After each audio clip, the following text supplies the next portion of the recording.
Sejak perang Rusia dan Ukraina berkecamuk, ada sejumlah negara yang jadi sorotan Aliansi Pakta Pertahanan Atlantik Utara atau NATO.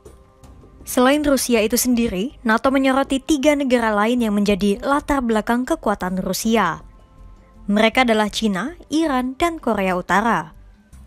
Sekretaris Jenderal NATO, Jens Stoltenberg, menganggap 3 negara itu seolah menyaingi NATO dengan berada di sisi Rusia lewat jalinan kerjasama dan pertukaran senjata.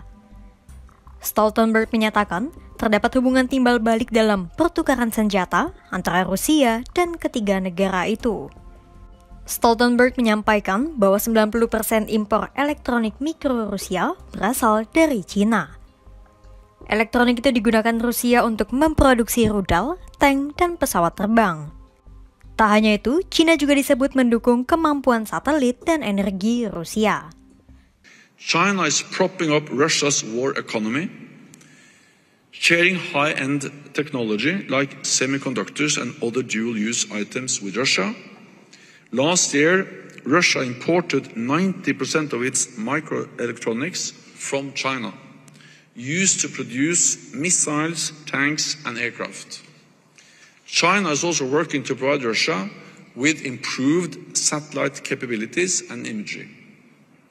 All of this helps Moscow to inflict more death and destruction on Ukraine, bolster Russia's defense industrial base, and evade the impact of sanctions and export controls.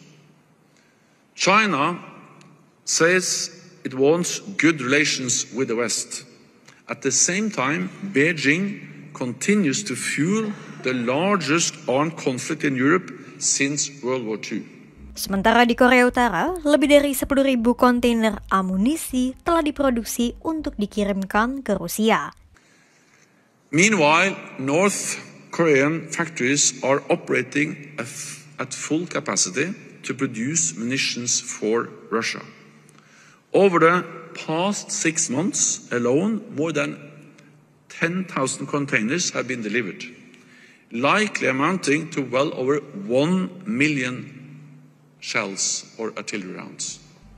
Selain Korea Utara dan China, Iran juga turut disebut sebagai negara pendukung Rusia karena mengirimkan ribuan drone Shahid ke Rusia. Tak hanya drone Shahid, Iran juga disebut tengah mempertimbangkan pengiriman rudal balistik ke Rusia. Iran is also delivering substantial support to Russia, including thousands of deadly Shahed drones.